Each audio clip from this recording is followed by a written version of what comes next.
Good morning, guys. Chris from the Ultimate Recycler. It's Monday Marathon Time, episode 42. And yes, we did miss last week, and thanks for all the people that actually noticed. It means, someone's taking notice of my channel. I had some comments below other videos saying, where's this week's e-waste? And I even had a comment on my Facebook page. If you're not aware of that, there's a Facebook page called The Ultimate Recycler where you can join if you like. And it's a great way to share photos because you can't share them in the comments on my channel. We did skip last week, yes, because I'm currently doing a house clean out, which most of you all know. I've got a separate playlist on that, and it's keeping me rather busy. Plus, we've got a few other things going on, and it's been crazy busy in the shop the last weekend because the weather's warming up. It's actually quite mild today, better than mild. It's like it wasn't even put a jumper on this morning. It's a little bit thundery outside, so it's a bit humid, but that's all right. I've got some time in the shed. Let's go through this week's pile of e-waste from the charity shop and see what we can save. We have a substantial pile this morning. There's 3 boxes, or is there 4? There's 3 boxes and a couple of bigger things. I might move them all off the bench and we'll do one at a time, probably start with the bigger stuff, and we'll test them as we go rather than go through them all and then go back through them and test them. So we'll address each one as we put it up on the bench. So give me a second and I'll get the bench organised. Let's start with the items I purchased. I always like to challenge myself to buy something while I'm there and make a profit on it. This is a interesting looking vase. It's kind of a smoky colour, a bit of a luster finish. It's quite reflective. It's fairly thick, heavy glass. There's no chips to the top, and it has a sticker on it with a barcode. It's quite modern, most likely made in China. It actually does say that, and it was only $2. So it's still a nice decorator piece. It needs a bit of a wash up. It's a little bit grimy around the top and just dusty inside, but I think I'll get $10 for that. Doesn't matter that it's modern. It's a nice heavy vase, quite practical. I'm sure someone will love it for $10. I purchased a pine serving tray, breakfast tray, just a carry tray. It's quite well made. It's very solid. It's actually made by Sherlane Crafts in Geelong. So it's made in Victoria. It's got some nice pads on the bottom. Very functional tray and quite solid. As I said, it was $5. I think I'll get $15 for that. And it's just got a bit of a choice dairy butter logo on there. Just sort of gives it a nice rustic effect. So we'll turn 5 into 15 and the vase will turn 2 into 10. And I didn't spend anything on this ice cube maker. It's aluminium. It's a vintage one. Probably 1960s, I think these were around. And you fill them with water, you put them in your freezer, it all freezes. And you use this lever and it actually breaks all the ice into individual ice cubes. I think that will just lift out. So yeah, it's complete. And I should get $10 for that. That was in their scrap metal bin. It's probably not even worth 50 cents for aluminium. But their scrap metal just goes to the transfer station anyway. That's too good for scrap. We'll get $10 for that. So that's what I purchased this week, or acquired. Let's get that off the bench. And the next thing, probably the first thing to check, is this big cooling fan. Right time of the year to sell fans. It's an older model, but let's plug it in and see if it works and see if it's safe. Okay, Vogue Design Gyro 2000, or Gyro. Did you say Gyro or Gyro? I'm not sure. It's an older model, as I said. It's quite dusty around the back, but it looks okay inside. It's just purely a fan, and it looks like it has a variable speed. That's different. Normally you have low, medium and high. The cord looks okay, but it's certainly got the older style plug with no sleeves on the pins. So I'm assuming it probably dates to the 1990s. Could even be the 80s. And it's got a few scuffs. What's it say here? Vogue Design. Made in Malaysia. Well, there you go. So it does need a bit of a brush off, but it would be an ideal fan in a shed. I've got a similar one in my shed here, just to get the air moving on a hot day. So let's plug it into the appliance tester. It's double insulated, there's no earth, and it's going straight away. Actually sounds very good, nice and quiet. So the off works, minimum. And it is a variable speed. That's nice. Up to maximum. Sounds really good. Moves a fair bit of air. I don't think the front screen oscillates. I think you can just reposition it. It's kind of on notches. That's a nice fan. If I didn't already have one, I'd keep that for my shed. So it tests safe. There's no issues with safety, and there's really not much can go wrong with these. The motor either goes or it doesn't, and as long as the cord's not damaged, it's going to be fine. So I'm just going to give that a brush off. I think I put $10 on it, and I'm sure someone will snap that up for their shed. Or it would be quite nice in a bedroom. It just looks a bit old, but that doesn't matter. It's probably better made than the modern ones. So I've just given this a bit of a clean up, and I noticed it's got some writing around the front that says pull louver out to rotate. So that mechanism will probably allow the louver to rotate by itself. I thought it was a manual rotate, but it looks like, there we go. So it has got a switch for an automatic rotation. That works perfectly as well. It's a nice little cooler. Next item is what looks like a computer monitor. What's in the bag? Oh, DVDs. Batman and Robin, Batman and Batman Forever DVDs. Well, there's a bonus. All gift wrapped with a ribbon. So I guess we'll see if they're in there. We sell DVDs for $2 each or 3 for $5. So there's a bit of a bonus. The shopping bag or paper bag can go in the recycle bin. Now, this monitor, it's an Optima, which dates it, I think, back to the early 2000s. It's probably one of the first flat screens. LCD monitor. Don't think it's going to have a lot of value, even if it works. What inputs have we got? Probably just VGA. That's all it's got, VGA, and an audio line in. I think that's very unlikely to sell. It's got some sort of anti-glare screen on it.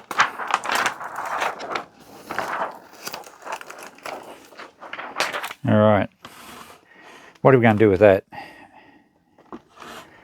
I honestly don't think it's worth trying to sell. And I have scrapped monitors before, and there's such a tiny little board in there, it's just not worth it. I'll check online and just see if they are worth anything. I guess we can see if it actually works.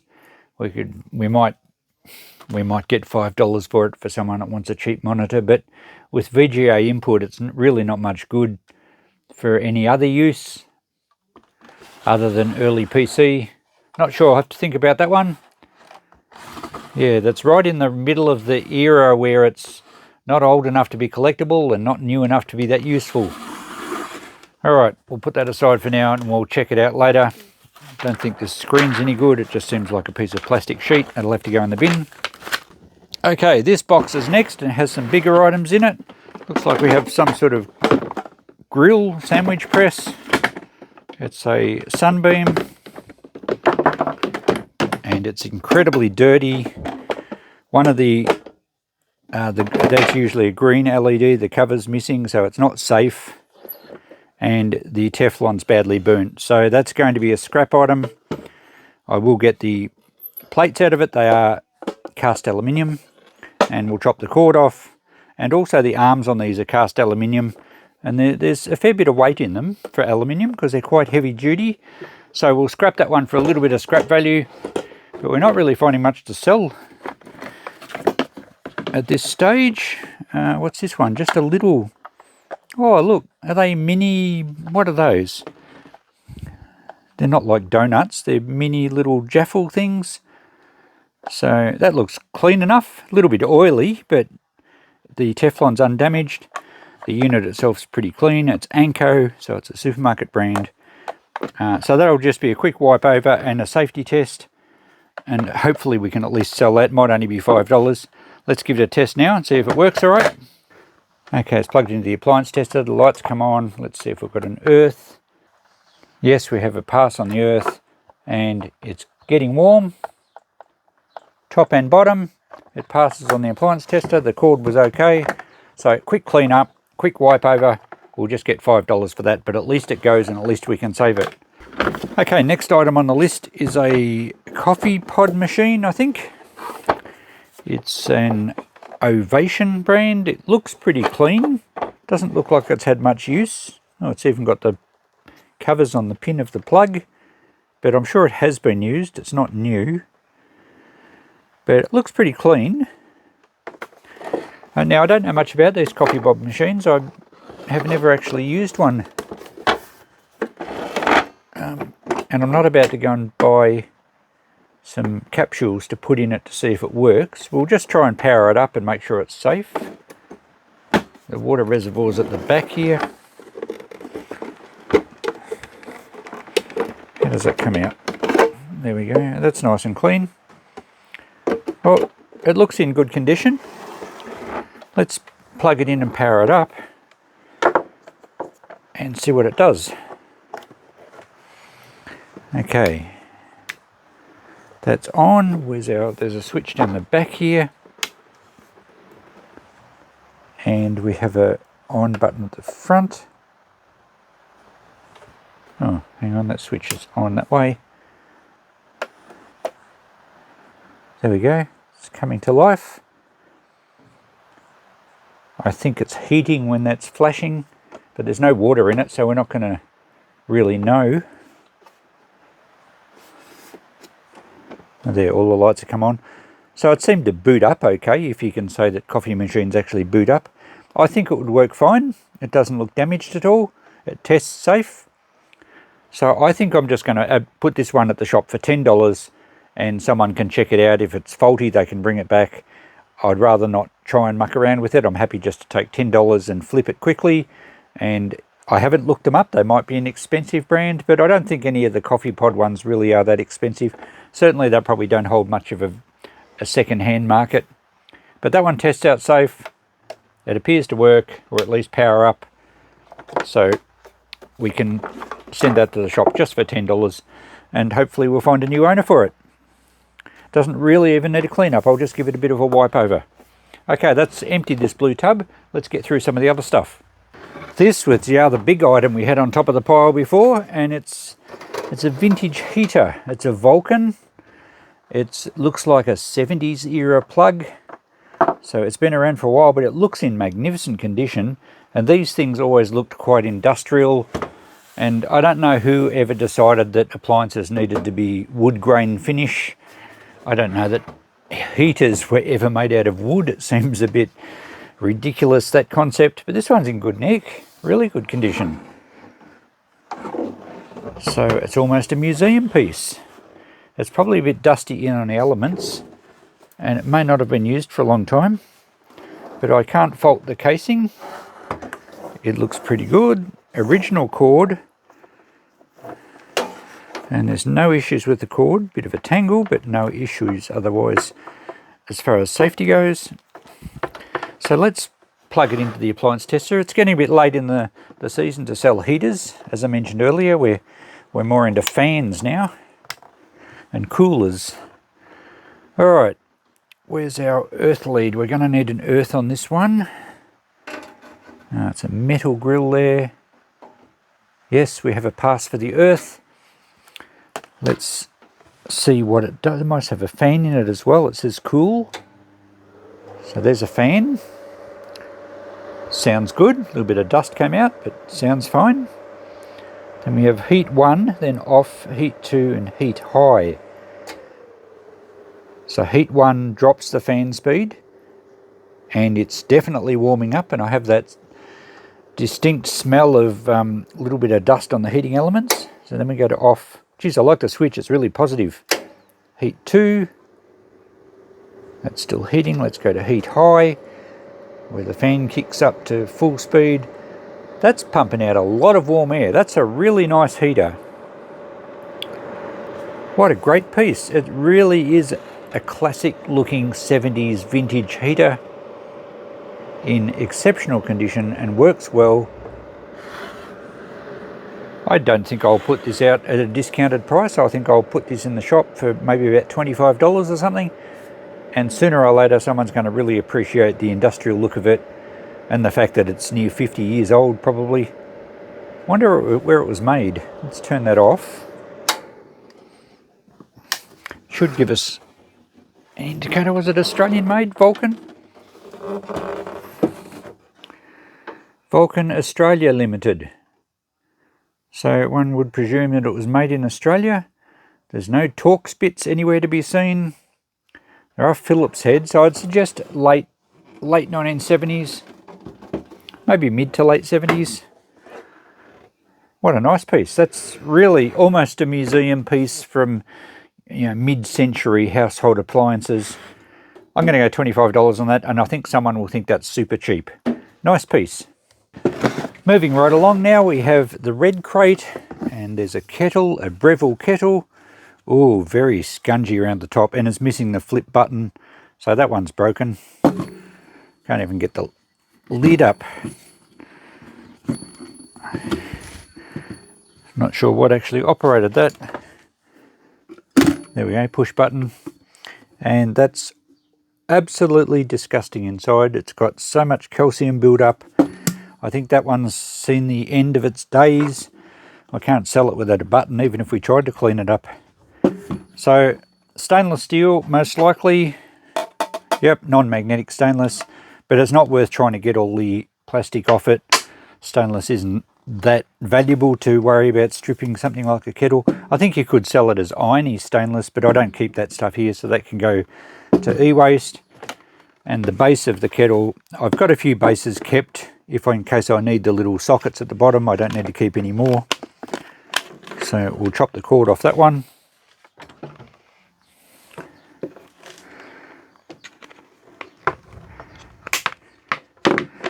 And the plug. We have some scrap wire. Okay, what else is in here? We have, I think these are speakers. There's another one. They've got a bit of liquid in them. I think they give you a bit of a song and dance, maybe with a bit of colour, when they're actually producing sound. But it's an older model. Takes the older style USB. Oh, I don't know if they're worth mucking around with. Let's empty this crate so I can get it off the bench. We have a clock radio, a Sansai clock radio. Hopefully that works okay. We should be able to sell that quickly. Oh, it's Clock Radio City in here. Here's a vintage electronic clock radio, AWA. That's a nice one. Nice vintage looking, probably 1970s. And the other one is another vintage one. It's a ProSonic. I don't think I've heard of a ProSonic. Similar era. Not quite as nice condition, although they all need a clean up. And that's all we've got in here, except a brand new heating element for an electric jug. Alright, so I've got some of those in the shop. They do sell. This had an old price sticker on it. I can't read what it was. $8 or something. We might put that in the shop for $5, see how we go. And just some cords. There's probably cords that suit those speakers. We'll see if we can give those speakers a test. And we'll quickly plug the clock radios in and make sure they work. And that gets this crate finished. So I thought we'd give these dancing water speakers a test. They're Bluetooth speakers. I have got a USB cord running from a power supply, so it's just the normal 5-volt supply. I've paired it to my old phone here, so let's see what it does. I've got some royalty-free music. There we go. Dancing water and coloured lights that probably don't show up very well under my main light here.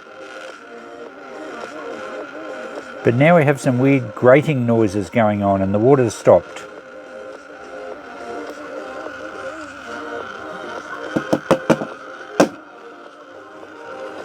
Yeah, something's wrong with that. Oh yeah, sounds like there's a gear in there that's not meshing properly.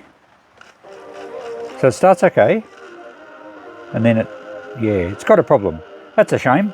And I don't have a cord to go from the this one to that one. It's the older style small USB type cord. I've got some of those that go to normal USB, but I don't have one where that plug is on both ends. And given that that's not working properly, it's pretty cool when it starts up, although I'd imagine the novelty would wear off pretty quick. That's working longer now. It's turned up a little bit. Now it's stopped. Okay, I don't think, well, we can't sell it like that. I don't have the cord to bring the other speaker in to action either. So I think they can just go to Ewaste. I'm not going to try and pull that apart to fix it. It, well, for a start, would probably ruin the seal and the thing would leak water. And I don't think it's worth it anyway. Even in good condition, I'd be only going to get $10 and we don't have the cord to link the two together. So unfortunately, they'll just probably go to Ewaste. I think they're a bit of a gimmick. But that sorts them out. Now, we better plug some clock radios in just quickly. They should all work fine. I will turn the ring light off here so that we don't get too much static on the radio. And we'll see if they are saleable. And we'll probably be able to see the display better now. You might be able to hear the rain on the roof. It's got a bit cooler now, cooler than it was when I started. Okay, the clock seems to work. We have it flashing 12.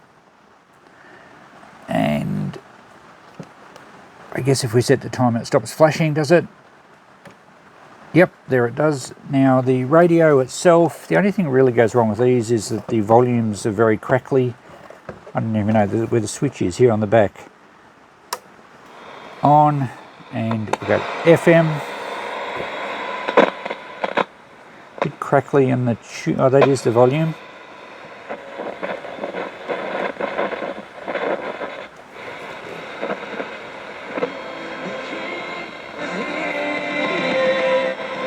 That's fine. That one works well. And we might be able to just spray a bit of contact cleaner in the end there. We should be able to get in to fix that. I'll try that in a minute. I'll just test the other two. But I think that's a nice vintage one. Again, wood grain. What were people thinking?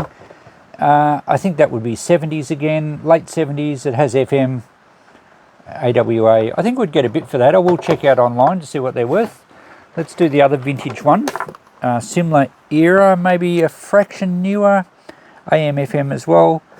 Prosonic. But yeah, probably around about 1980. Let's see if that one fires up. Chances are we're going to have the same issue with the volume. Alright, we have red LEDs again. Let's set the time to get rid of stop that flashing. Yes, that's fine. Switch is on the top here. On. FM. Yeah, volume's a bit crackly again.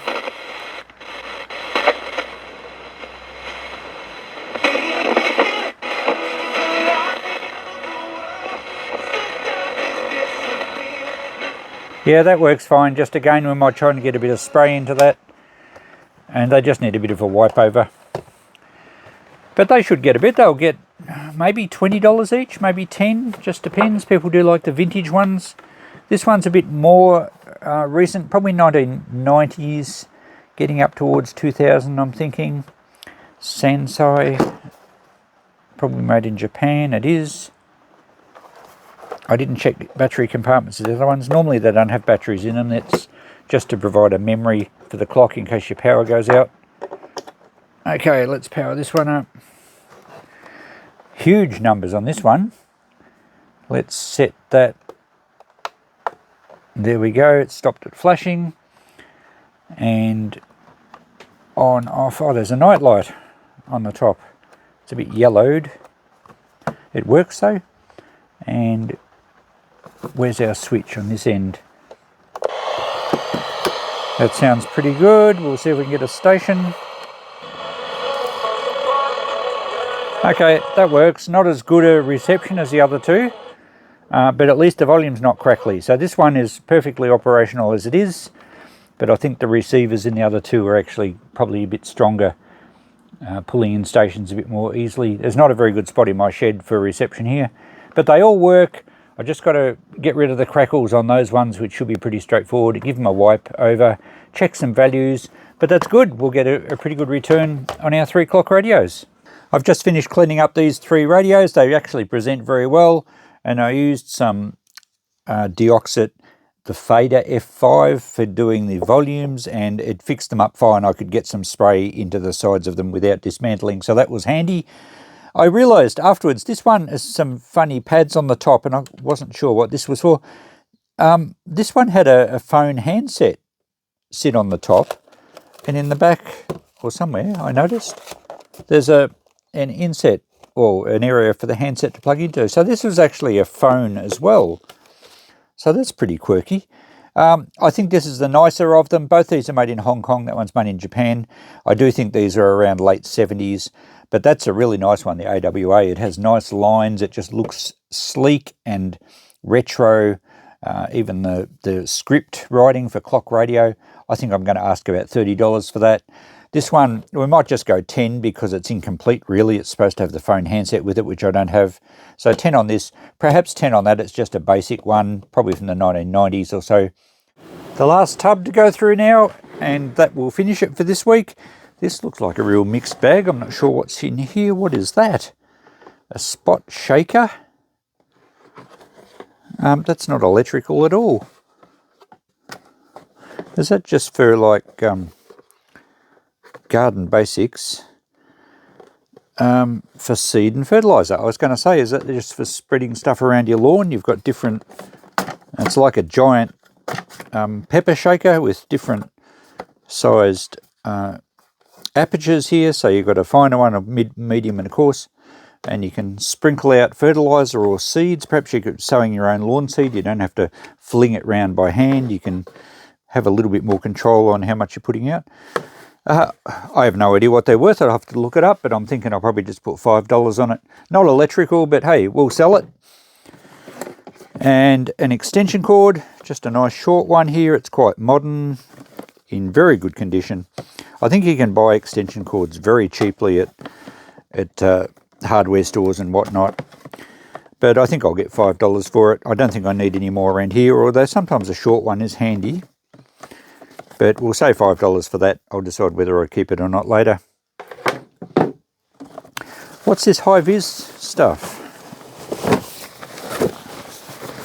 They're not electrical. Or maybe it was the yellow pants. They're high-vis pants. Maybe they were for a linesman, an electrical repairman. What am I going to do with those? I don't really sell clothing. Perhaps I'll redonate these back to the charity shop. I'm not sure why they ended up in here, but I'm sure they can sell them. They're a little grubby on the bottom, but they look like they've hardly been worn. So they'll be redonated, and hopefully they don't end up in my box again next week. Okay, what have we got in here? Some compact fluorescent light globes, some new ones. There are 3 in there. 2 of the longer one and a more stubby one. They're the bayonet style fitting. Are they all? Yes. Well, that's fine. I'll use those in lamps at the shop. So that's fine. I'll use those, and the box can go in the recycling, so no rubbish there. We have, I think this is a milk frother, is it? Yes. With the base. Bellini brand. Looks pretty clean. It's got the little frothing insert in here, which often go missing. So that's very clean, actually. So I'll plug that in and just make sure it works without causing any grief. That really looks the part. We should be able to get $10 for that if it works okay. I'll just empty this box and then we'll test all these things at the end. Here we have a Telstra modem. And it's a fairly modern one. These are a smart modem. And Gen 2 with voice backup, and it's got the power supply. And I think these can sell for quite a bit online. It's obviously second hand. I've got one in the shop already for 20. I'll check online, but I think we'll probably put 20 on that. You've got to wait until the right person wants one. That's the trouble with those. The instruction manual for a radio. I wonder if that radio's in here. 4-band receive radio. Tevion sound. This could be it. No, that's AWA, different radio. But that's nice. I like getting radios. That's 4-band, but it's definitely a different radio. So 2 shortwaves, FM and AM. Hopefully there's no batteries in it. It looks, oh, okay. It's damaged. It's had batteries left in it, and there's the end spring, broken off, all corroded. So it's obviously not going to work. It's probably not worth, there's a lot of corrosion back down in there. I'll check out online to see if they happen to be worth a bit. Oh, look at that. It's had some serious leakage. I think this one's probably going to go straight into e-waste. I will save the antenna though. I use the antennas off them sometimes. This antenna's in good condition. Telescopic aerial. AWA. I'll check it out to make sure it's, by some chance, it's not a valuable one. I doubt it. It's probably fairly cheap. So that is just a bit too far gone to fix. Unfortunately, here we have a handy pump. High volume. So is that just a, what's it a pump for? Oh, it pumps this end. So maybe for blowing up an air mattress, or maybe just a football or something. Feels like it, yeah. Works very well. But again, it's not electrical. What were they thinking this week? All right, what have we got in here? I'm thinking maybe it's a USB charged. I think probably a camping light. Looks like it's got a hanger on the top here. So a rechargeable camping light. It's a bit dirty there, but it should clean up okay. Yeah, well, that should sell. Hopefully it works. A multi-capsule coffee. Oh, that goes with our... Oh, do we have some capsules? I think we do. Are they the actual pods, or are they something different? Or are these spare parts for it? I think that's an actual pod. Maybe they're refillable. I don't know, but I think these would suit it. And given that the instructions for that machine are actually taped to this, that's going to go with it. I'm still going to sell it at $10 because I don't want to muck around trying to test it. But that's good. We have a little radio in the bottom here. That's not, is that, oh yeah, no, that's not either. That's not our Tevian. What brand's that? Digitor. AM, FM, TV1, TV2, which is a VHF frequency. Interesting. Let's hope this one isn't corroded. Oh, it's got batteries in it. And that one's okay. No, there's no corrosion, and the springs look all right, so good. I wonder if these ones are actually any good. Let's put them in the right way and see if it actually works. Where's our on? On. Oh, it was already on, so the batteries are going to be flat. I'll try that with some fresh batteries. We might get $5 to $10 for that. People do like little transistor radios, especially with, we've been having a lot of blackouts lately, and it's nice to have something on that you can hear what's going on in the world, or you don't have electricity. Although these days you can hop on your phone on Facebook and find out, can't you? Mind you, some of it could be fake news on Facebook. One could argue it could be fake news on the radio. Let's not get into that. All right, I'll try some batteries in that one shortly, but they're obviously no good. We have a TV remote control, a universal remote. So that might be handy. Given that I'm fixing up a lot of TVs at the moment, that's got batteries in it as well, but they look okay. Hopefully they're still good batteries. Let's see if we have a purple flash. We do. So those batteries are okay. Good, I'll have a use for that remote. A tool torch with handy multi-pliers. Bit of a gimmick, I would suggest. Perfect for all your household and outdoor needs. All? That's a rash statement. Oh, it's actually had never been opened. It's got tape across it. Oh, this end has. So,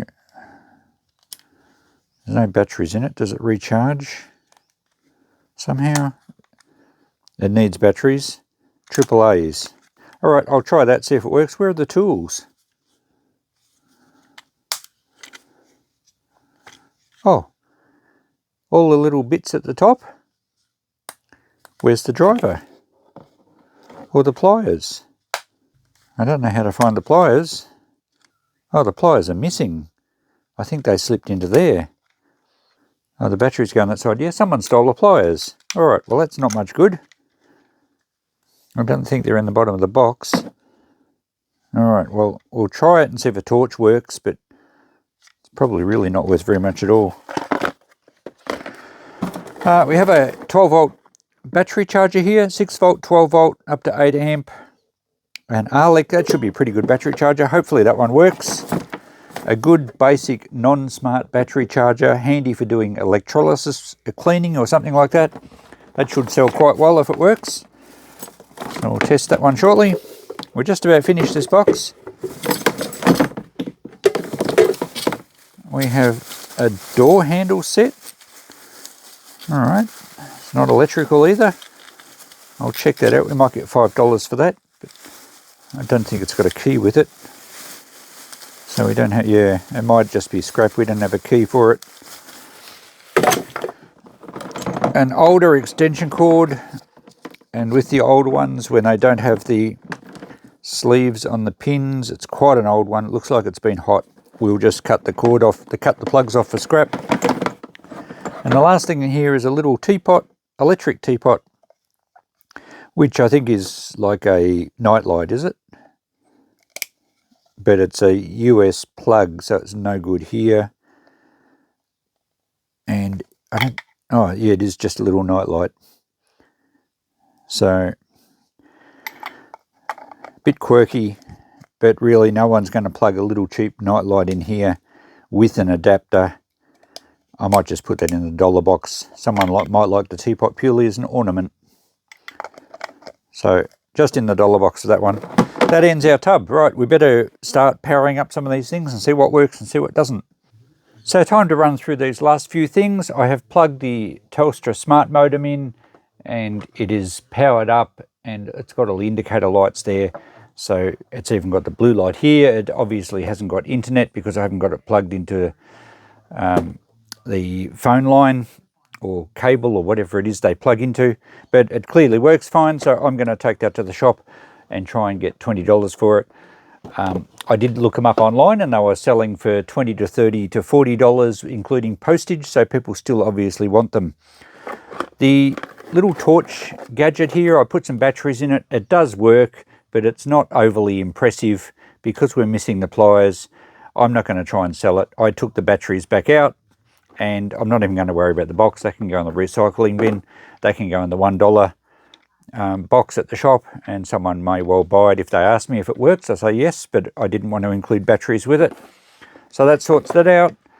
The universal remote, they were selling, I don't think they're worth a great deal. I did see one listed for $20, but it hasn't sold. They were only through a supermarket, Home & Co. Universal remote, JLR-6002. I will hang on to that because it might be handy for a TV that I'm fixing. I'm always fixing TVs at the moment. I'm not filming them all because I don't have time. The little Bellini frother, milk warmer and frother, we'll plug that in now and see if it works. But it looks the part. It looks in great condition. Oh, it's even got the cover over the plug like something else did earlier. Maybe it's never, oh, probably has been used. Not sure. All right, power's on there. Let's see if we have an earth. And we do. Let's see if that actually works. We can probably take this tape off here. Oh, there we go. The little agitator spinning around. It sounds a bit odd, but I think that's just the oscillation on the little post there. It's magnetically driven. And it feels like, yeah, the bottom was getting warm. So that works fine. It tests out safe. I'll probably just go $10 on that. They always seem to sell fairly quickly, but that's fine. Don't even have to clean this one. It's actually really nice. It's even nicer now that all the masking tape's off it. So that's good. This radio, I put some batteries in it. Oh, the batteries that were in it were dead flat, but that wasn't the on-off button. It's actually on the side. That's just for FM muting. So it works, but again, the volume's very crackly. As you can hear. And I've got the ring light back on, so we're going to get a lot of static. But I did pick up stations quite easily. That's on AM. We don't need this antenna with AM. And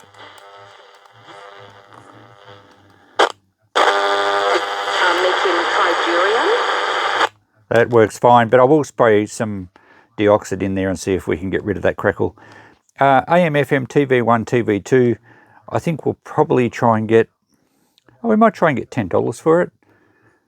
As I said earlier, people like little transistors and it's in good condition. I'll leave the batteries in it, so yeah, we'll try and get $10 for that one.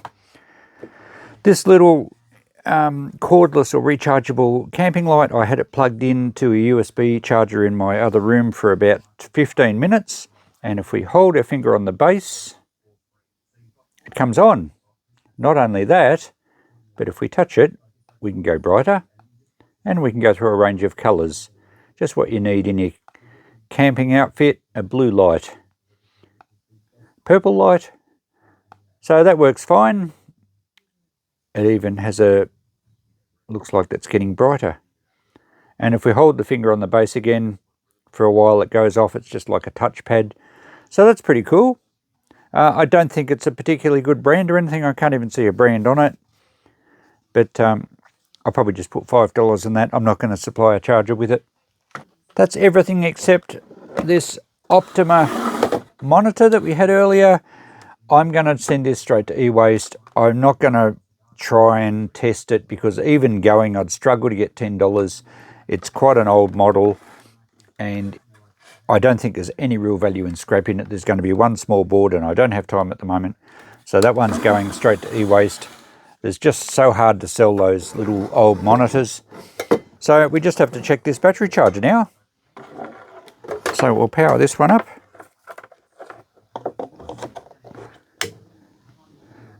Make sure we have an earth because it's a metal case. Yes, it passes. I can feel it sort of humming. Let's see if we have any voltage coming out. On the modern smart chargers, you can't get a spark this way, but on these old ones we should. Yep, there's some sparks and the ammeter flicked up. So that's in good working order. It tests safe on the machine. I think we'll get, we shouldn't leave those alligator clips touching. Let's turn it off. I'll just clean it up a little bit. We'll probably get about $30 for that. I think these old chargers are getting harder and harder to get, and that's in good condition. So we'll try 30 on that one. That's everything. All right, we'll clean it all up. I'll write out a list. We'll put it all up on the deck and we'll have a look. We've got a lot of stuff this week. Well, what a haul we've got this week. Everything's spread out on the deck for you to have a look at. We don't have very much wastage at all, which is excellent. We have a lot of things to sell, which is pretty cool. And that little lamp not only hangs, but it can be a desk lamp as well. And it's, as you can see, it's currently green in keeping with our fernery. So some nice items to sell there. No repairs required for any of that. Really just a quick clean up. I have some cardboard for recycling. 2 pieces of rubbish. Pretty much that's all the rubbish there was. The door handle assembly is missing some bits. That's just going to go in the scrap metal. Just a general shred. Bit of wire for my wire bins. We do have a bit going to e-waste this week, unfortunately. Although that radio I'm going to hang on to just for parts. It's got bits and pieces on it that I may well use, including the antenna. The speaker grill's quite nice. If I get another one similar, I might need the knobs or something. It's not worth fixing up due to all the corrosion. And I looked online, they're not overly expensive. I'm going to redonate those high-vis pants. We have quite a lot of stuff up here to sell. A few things for the $1 box. We have some stuff there that I'm going to flip. And the remote I'll probably hang on to. I think I will keep that short cord. It's a nice short one. The battery charger cleaned up quite well. And the coffee pod machine there should sell okay with all the pods. So there we go. It's going to be quite a decent list on our notepad this week. Let's go and have a look. I managed to squeeze everything onto one page today, and we have a lot of items adding up to $210 for the electrical items, $50 for the couple I bought to flip, the one item I got out of their scrap metal bin, and a few bonuses thrown in with my e-waste. So $50, $210. Not a bad return. Didn't have to do much really other than some cleaning. There wasn't anything particularly labour intensive. The prices were as mentioned. And I'm not worried if that heater doesn't sell. It'll look great in the shop for a while. I did decide to sell the extension cord, and yes, you can buy a short cord like that for $5, maybe even a little bit less, brand new. But for $5, it looks new, it tests fine, and sometimes it's a matter of convenience. I mean, $5 is less than a cup of coffee these days. If someone walks into the shop, they happen to need a short extension cord, it's going to save them driving off to a hardware and finding where the cords are and all that time. So yeah, they might buy one for $3.95, but experience says that sometimes convenience is a winner, and someone will say, oh yeah, here's $5, I could use one of these. The other price I adjusted was the Arlig battery charger. It appears I don't think you can buy them new these days. All the battery chargers seem to be smart chargers, and I saw a few secondhand offered for multiple hundreds of dollars. I didn't see any sell, certainly not for that much, but I think we'll get 50 for that one. So there we go, that's our total for this week. Not a bad haul and not a bad total price. And it's interesting with prices on things in a shop, because anything cheaper, like $5, even up to $10, if someone needs one, they just figure, oh, I won't even bother checking the price. I could probably get them cheaper elsewhere, but I need it now and here it is. Let's just buy it. And you've got to keep that in perspective, because as I said, it's $5 plus for a cup of coffee these days. You go and buy lunch and it's probably $20. To grab something that you need in your workshop home while you're there, to save you going to another shop, people will just shell out whatever they have to sometimes. So you don't always have to be competitive on cheaper items. But this cord is brand new. $5 is nothing. If you need one, as I said, I would have kept it, but I don't need to buy them, do I? So thanks for watching, guys. Another good episode of e-waste from our Monday Marathon series. I was going to look back through the previous weeks. About half the stuff's sold from last week. Oh, actually, we didn't do an episode last week, from the week before, and I think all the previous episodes have been ruled off. So we'll check back next week, but we are turning the stuff over pretty quickly. A couple of nicer things this week that may sit in the shop for a while. The nice retro clock radio and that vintage Vulcan heater. But the rest of it, I hope will go quick. I'm pretty sure it will. And again, if it doesn't, I will discount it until it does. So working well. Thanks for watching. We'll catch you in the next video. Bye for now.